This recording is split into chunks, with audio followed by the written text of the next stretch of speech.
Hello good morning viewers, welcome to back my YouTube channel. आप सब कैसे हो? उम्मीद करती हूँ आप सब बहुत अच्छे होंगे और हमेशा ही ऐसे खुश रहिए। आज मैं लेकर आई हूँ फिर से कमाल की वीडियो जो आपके बहुत सारे पैसों की बचत करेगी। यह वीडियो बहुत ज्यादा काम आने वाली है, तो प्लीज वीडियो को लाइक और शेयर करना ना भूलें। चैनल पे आ ही गए हैं तो चैनल को सब्सक्राइब जरूर कर लीजिएगा।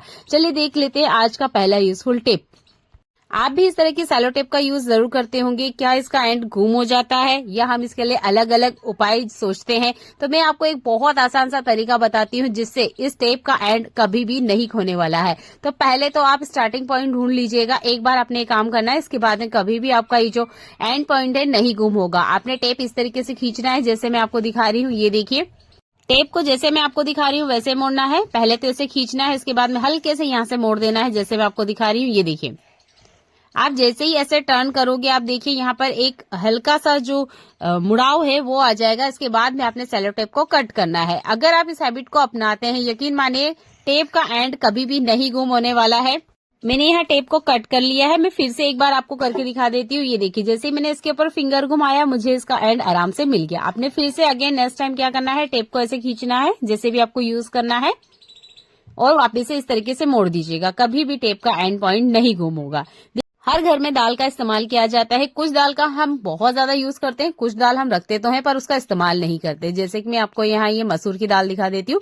मेरे घर में इसे खाने में पसंद किया जाता है, पर ये जो धुली हुई दाल है इसका इस्तेमाल बहुत कम होता है। यह हमारे घर में ज्यादा क्वांटिटी में दाल रखी हुई है। इसे अब ठीक कैसे रखें, क्योंकि इसमें जाले और कीड़े दोनों ही पड़ते हैं। वैसे तो ठंड का मौसम चल रहा है, अभी कोई जाले कीड़े नहीं होंगे, पर कुछ मौसम ऐसे होते हैं जिसमें जाले कीड़े हो जाते हैं या ज्यादा क्वांटिटी में हो तब भी हो जाते हैं। आपने यूज करना है फिटकरी का। इसे एलएम भी कहते हैं। किसी भी किराना स्टोर में आपको आराम से मिल जाएगी। 10 रुपए की एलएम या फिटकरी लगभग साल भर चलती है। अगर हाथों में कट लग जाता है तो ये खून रोकने में बहुत ज्यादा हेल्प करती है और सेविंग करते वक्त अगर कट लगता है तब भी खून रोकने के लिए बहुत ज्यादा लाभदायक होती है। तो फिटकरी अपने घर में जरूर रखें। आप दाल के अंदर इस तरीके से छोटे छोटे टुकड़े डाल दीजिएगा। एक दाल मेरे पास करीबन 1 केजी से ज्यादा है, इसलिए मैंने इसमें 2 छोटे टुकड़े डाले हैं। यहाँ पे दाल की क्वांटिटी थोड़ी सी कम है, इसलिए मैंने 1 ही टुकड़ा डाला है। इस तरीके से आप फिटकरी का जरूर इस्तेमाल करें, इससे कीड़े नहीं लगते हैं। ऐसा ही कमाल का यूजफुल टिप मेरा हैंड वॉश से जुड़ा हुआ है। देखिए, मैं आपको यहाँ पर एक हैंड वॉश दिखा रही हूँ। ये शैम्पू का खाली डिब्बा था, तो इसके ऊपर से स्टिकर मैंने निकाल दिया और इसके अंदर मैंने हैंड वॉश डाला है। आप चाहें तो स्टिकर लगा सकते हैं कि ये हैंड वॉश है। इस तरीके से शैम्पू के खाली डिब्बे का रीयूज हो जाएगा। मैंने अभी आपको देखिए यहाँ पे पुश करके दिखाया कितना सारा यहाँ पर हैंड वॉश निकल के आया है। क्या सच में हमें इतने हैंड वॉश की जरूरत होती है? इतने हैंड वॉश की हमें जरूरत नहीं होती है। या आपके पास कोई हैंड वॉश ही है तो उसमें भी देखिए बहुत ज्यादा क्वांटिटी में हैंड वॉश निकलता ही है। वैसे तो ये शैम्पू की बोतल है इसलिए इसमें क्वांटिटी ज्यादा है। तो इसे कम कैसे करें? तो आप ले लीजिए इस तरह का रबर बैंड। ये भी हर महिला के पास होता है। आपने ये शैम्पू की बोतल पे पहना देना है जैसे मैं आपको दिखा रही हूँ। ये देखिए, 4-5 बार अच्छे टाइट से आप इस पे नोट लगा दीजिएगा। अब इसका जादू देखिएगा। अब मैं आपको फिर से इसे पुश करके दिखा रही हूँ। ये देखिए कितना कम क्वांटिटी में यहाँ पर जो हैंड वॉश है वो निकल के बाहर आया है। इतने ही हैंड वॉश की जरूरत होती है हमें हाथों को क्लीन करने के लिए। जो साइड में आपको मैं पहले दिखा रही हूँ इतने की तो हमें जरूरत होती ही नहीं है और ये वेस्ट होती है। घर में छोटे बच्चे हैं तो इस टिप का जरूर यूज करें, नहीं तो बच्चे 10 दिन के अंदर ही पूरा हैंड वॉश खत्म कर देंगे। उम्मीद करती हूँ ये रबर बैंड वाली टिप आपको जरूर पसंद आई होगी और आप इसे अपनी डेली लाइफ में जरूर इस्तेमाल कीजिएगा। हैंड वॉश की बचत करना है तो यह हैक आपके सबसे ज्यादा काम आएगा। आप शैम्पू की बोतल के लिए भी इस टिप का यूज कर सकते हैं। यहाँ पर मैं आपको एक पॉलिथीन दिखा रही हूँ। इस तरीके की पॉलिथीन हम मार्केट से लेकर आते हैं जब भी हम कुछ सामान लेकर आते हैं। जैसे कि मैं प्याज लेकर आई हूँ। अब इस पॉलिथीन में ना बहुत टाइट से नोट लगा दिया गया है। ज्यादातर हम इस पॉलिथीन को कट कर देते हैं या फाड़ देते हैं। आपने ऐसा कुछ नहीं करना है। पॉलिथीन का एक एंड नोट पकड़ना है जैसे मैं आपको दिखा रही हूँ। इस तरीके से बस आपने घुमाते जाना है, अच्छे से टाइट हो जाएगा। ऊपर की तरफ आपने पुश करना है। जैसे ही आप पुश करोगे, कितनी भी टाइट से पॉलिथीन क्यों ना बांधी गई हो, बहुत आसानी से खुल जाती है। ये पॉलिथीन खोलने का बहुत आसान ट्रिक है, इसे करके देखिएगा। यकीन मानिए 100% ये वर्क करता है और जो पॉलिथीन है इसका आप रीयूज कर लेंगे। नेक्स्ट टाइम पॉलिथीन को अगर आप भी बिल्कुल फाड़ देते हैं तो ये वाला हैक जरूर अपनाइएगा और इस पॉलिथीन का आप यूज कर सकते हैं। ऐसा ही एक और कमाल का यूजफुल टिप। देखिए, हमारे घर में जब प्याज आता है तो कभी प्याज बड़ी साइज का होता है, कभी प्याज छोटी साइज का होता है। जैसे कि मेरे पास आप ये जो प्याज देख सकते हो ये छोटी साइज का है। अब इसे कट करने में बहुत दिक्कत होती है, तो मैं इसे काटने का एक सही तरीका बता रही हूँ। अगर प्याज बहुत ज्यादा छोटी साइज में है, इससे भी छोटी साइज का प्याज आता है, अगर वो भी है तब भी कोई दिक्कत नहीं है, आप आराम से इसे कट कर सकते हैं।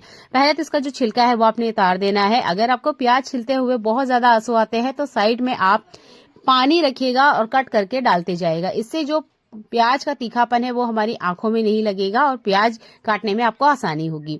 यहाँ हम प्याज का छिलका उतार लिए हैं। इसके बाद में मैं इसे काटने का तरीका बता रही हूँ। आपने फोक का यूज करना है और इस तरीके से आपने प्याज के ऊपर लगा देना है, जैसे मैं आपको दिखा रही हूँ। और चाकू से जैसे मैं आपको दिखा रही हूँ इस तरीके से आप कटिंग कर सकते हैं। छोटे से छोटे प्याज काटने का ये तरीका मुझे सबसे बेस्ट लगा है, क्योंकि इस तरीके से अगर हम प्याज को कट करते हैं तो देखिए जैसे ही हम फिंगर वगैरह लगाएंगे या हमारे हाथ वगैरह लगाएंगे, एक तो ये प्याज कटेगा नहीं और काटने भी जाते हैं तो हमारे हाथों में कट लग सकता है। तो थोड़ी सी सावधानी रखते हुए आप फोक का यूज कर सकते हैं। अगर आपको प्याज की स्मेल बिल्कुल पसंद नहीं है, आप प्याज को टच नहीं करना चाहते हैं, तब भी आप फोक और चाकू से इस तरीके से बहुत आसानी से प्याज कट कर सकते हैं। यहाँ हम प्याज को कट कर रहे हैं। प्याज से ही जुड़ा हुआ एक और बहुत काम का यूजफुल टिप बताने वाली हूँ। बहुत बार हमारे हाथ पैर में या मोच आ जाती है या किसी वजह से चोट लग जाती है, तो पता है आप इस प्याज का बहुत अच्छे से इस्तेमाल कर सकते हो। प्याज के इस तरीके से बड़े बड़े टुकड़े कर लेना है, जैसे मैं आपको दिखा रही हूँ। आप फ्राई पैन का यूज कर सकते हैं, मैं चम्मच का यूज कर रही हूँ। इसमें लगभग 2 चुटकी इतनी हमें हल्दी मिला देनी है, जैसे मैं आपको दिखा रही हूँ। थोड़ा सा कुकिंग ऑयल लीजिएगा, सरसों का तेल लेते हैं तो और अच्छी बात है, मैंने नॉर्मल कुकिंग ऑयल लिया है। अच्छे से हल्दी प्याज को मिक्स कर लेना है, जैसे मैं आपको दिखा रही हूँ। अब इसे लेके चलना है हमें गैस की तरफ। यहाँ पर प्याज को हमने हल्का पकाना है। ध्यान दीजिएगा, प्याज को बहुत ज्यादा नहीं पकाना है, बस ये हल्का सा नरम होना चाहिए, इतना हमें प्याज को पकाना है।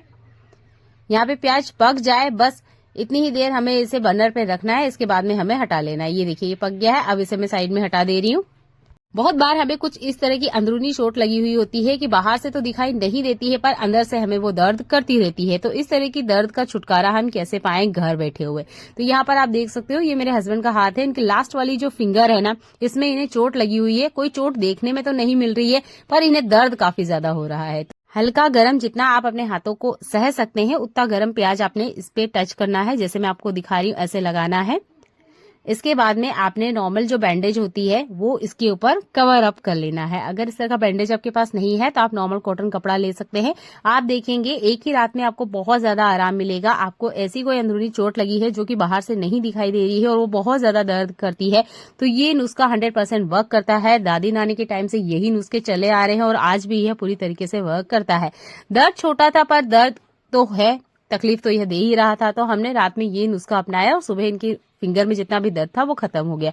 तो मुझे ये टिप सबसे ज्यादा आसान लगता है। अगर आपको भी इमरजेंसी में कुछ इलाज करना है, इस तरह की कोई चोट लगी हुई है पैर में या हाथ में, तो आप इस नुस्खे को 100% अपना सकते हैं। ऐसा ही कमाल का यूजफुल टिप मेरा आयरन तवे से जुड़ा हुआ है या आयरन के बर्तनों से जुड़ा हुआ है। देखिए जब हम इन्हें क्लीन करके रख देते हैं तो इस तरीके से जंग लगा हुआ होता है, जैसे मैं आपको दिखा रही हूँ। ये देखिए, अब इन लोहे के बर्तन में से जंग कैसे हटाएं। आपने लेना है सरसों का तेल। ध्यान दीजिएगा, आपने सरसों का तेल लेना है। अगर नहीं है तो आप कुकिंग ऑयल ले सकते हैं। 3-4 ड्रॉप इतना लेना है और हमें लेना है आधा कटा हुआ प्याज। प्याज का छोटा सा टुकड़ा लिया है, जैसे मैं आपको दिखा रही हूँ। गैस को आपने चालू कर लेना है, इसे प्री हीट कर लीजिएगा। इसके बाद में आपने प्याज को इस तरीके से रखना है, जैसे मैं आपको दिखा रही हूँ। हल्के से बस आपने घुमाना है। ये देखिए जैसे मैं आपको घुमा के दिखा रही हूँ। यह ट्रिक आप हर लोहे के बर्तन पे कर सकते हैं। अगर आप यहाँ बर्तन को अगर गर्म नहीं भी करना चाहते हैं तो ठंडे बर्तन पे भी इस टिप का यूज कर सकते हैं, पर ये जो गर्म लोहे का तवा होता है और कढ़ाई होती है, इसके लिए आप गर्म बर्तन का ही इस्तेमाल करें या बर्तन को पहले गर्म कर लें। तो इसमें जितना भी जंग लगा हुआ बहुत आसानी से हट जाएगा। यहाँ पर गैस चालू ही था लो फ्लेम पे और अच्छे से मैंने इसको यहाँ पर तेल को फैला दिया। इसके बाद में एक टिश्यू पेपर लिया है ताकि मैं आपको दिखा सकूं कि हाँ इस बर्तन का जितना भी लोहा है वो निकल के बाहर आ गया है। आपको पता है यही टिप बर्तन को नॉन स्टिक बनाने के लिए भी यूज कर सकते हैं। बहुत सारे लोग नॉन स्टिक बर्तनों को इस्तेमाल नहीं करते हैं, पर वो चाहते हैं लोहे के बर्तन पे ही आराम से उनका जो भी डोसा है, चीला है, वो बाहर निकले। तो आप इस तरीके से लोहे के बर्तन को नॉन स्टिक भी बना सकते हो और जंग फ्री भी कर सकते हो। ये टिप भी 100% वर्क करती है, दादी नानी के टाइम से यूज की जा रही है। आप इन्हें जरूर अपनाएं और अपने काम के आसान करें। हर घर में इस तरह के ताले का इस्तेमाल किया जाता है। जब हम इस ताले को लॉन्ग टाइम यूज करते हैं तो आपने देखा होगा ये जंग पकड़ लेता है, या अंदर की तरफ हम चाबी जैसे ही लगाते हैं खुलने में बहुत ज्यादा टाइम लगता है।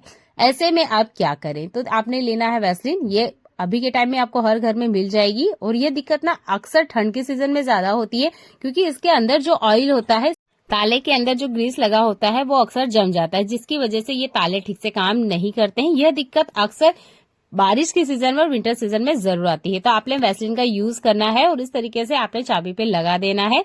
चाहे तो आप ज्यादा भी लगा सकते हैं, मैंने थोड़ा ज्यादा ही लिया था ताकि अंदर तक ताले में ये अच्छे से लग जाए। इसके बाद में मैंने चाबी को 2-3 बार घुमाया। अब ये जो ताला रुक रुक के खुल रहा था या बहुत टाइम लेता था खुलने में, वो सारी दिक्कतें खत्म हो जाएगी। इसके बाद भी अगर ताला ठीक से काम नहीं करता है तो आप बर्नर पे इसको हल्का गर्म कर सकते हैं ताकि इसके अंदर जो ऑयल है या ग्रीस है वो अच्छे से मेल्ट हो जाए। बहुत बार हमें समझ नहीं आता है और हम ताला चेंज कर लेते हैं। एक बार ये वाला नुस्खा भी आप अपना के देखिएगा, वैसलीन से बहुत अच्छे से ताले ठीक हो जाते हैं। उम्मीद करती हूँ ये वाला हैक भी आपको बहुत ज्यादा पसंद आया होगा। आपको कौन सी टिप सबसे ज्यादा अच्छी लगी है, प्लीज कमेंट करके जरूर बताइएगा। देखते हैं एक कमाल का यूजफुल टिप। ये बर्नर हमारे घर में डेली यूज किए जाते हैं। देखिए बर्नर की हालत आप देख सकते हैं, ये बहुत ज्यादा खराब है, बहुत ज्यादा गंदे हो चुके हैं। इन्हें मैं आपको कुछ ही मिनट में क्लीन करके बताऊंगी। तो यहाँ मैंने एक बाउल लिया है, ऐसा कंटेनर जिसका आप खाने पीने में इस्तेमाल नहीं करते हैं। ये है एक जादुई पाउडर जिससे हर तरह के बर्तन को बहुत आसानी से क्लीन किया जा सकता है। ये कैसे बनता है इसका लिंक मैं डिस्क्रिप्शन बॉक्स में दे दूंगी, आप वहां जाकर एक बार चेकआउट कीजिएगा। एक बार बनाइए और महीने भर आप इस्तेमाल कीजिएगा।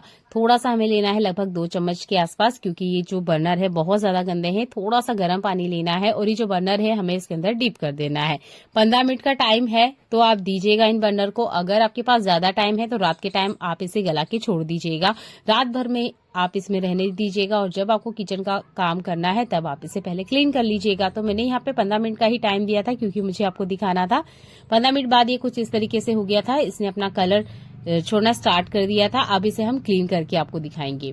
इस तरह के बर्नर ना अक्सर टाइम के साथ बहुत ज्यादा गैस की खपत बढ़ाते हैं और हमारा जो गैस है वो वेस्टिंग होती है क्योंकि बर्नर में काफी ज्यादा काले की इकट्ठा हो जाती है। तो टाइम टू टाइम आप इन बर्नर को क्लीन करते रहें। मेरे पास ये नॉर्मल वाला ब्रश है क्लीनिंग का। अगर आपके पास स्टील वाला ब्रश है तो आप उसका जरूर इस्तेमाल करें, उससे आपको एक ही बार में बेहतरीन रिजल्ट मिलेगा। मैंने हल्के से जैसे ही घुमाया, ये देखिए कितनी सारी गंदगी इस बर्नर में से बाहर आ रही थी। आप चाहते हैं कि और अच्छे से काम करे तो जैसे कि मैंने आपको कहा कि आप स्टील वाला ब्रश लीजिएगा। मेरे पास फिलहाल में जूना है तो मैं जूना का यूज कर रही हूँ। वैसे तो ऐसे भी क्लीनिंग हो जाती है, पर अच्छे से क्लीनिंग के लिए मैंने यहाँ पे हल्के से जूने से स्क्रबिंग की थी। बहुत अच्छे से बढ़िया से ये बर्नर क्लीन हो गए थे। पहले स्टार्टिंग में जो बर्नर मैंने आपको दिखाए थे वो बहुत ज्यादा गंदे थे, काफी ज्यादा कालिक थी। तो हो सके तो हफ्ते में 15 दिन में आप ये क्लीनिंग करते रहे, इससे आपकी गैस की खपत कम होगी और आपके जो बर्नर है वो भी क्लीन रहेंगे।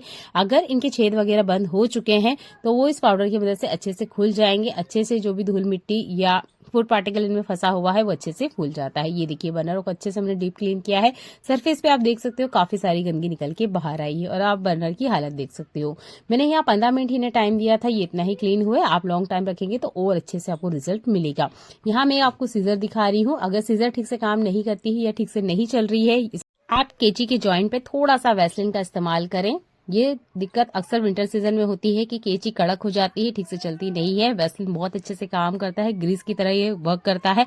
तो आप कैंची पे यहाँ पर ग्लिसरीन लगा दीजिएगा जैसे मैं आपको दिखा रही हूँ और आपकी जो कैंची है वो न्यू जैसे काम करने लग जाएगी। जंग वगैरह है तो वो भी हट जाएगा। चलिए मिलते हैं अगली ऐसी यूजफुल वीडियो में जो आपके घर और किचन के काम को आसान बनाती है। तब तक अपना ध्यान रखिएगा। देखने के लिए आपको बहुत सारा धन्यवाद।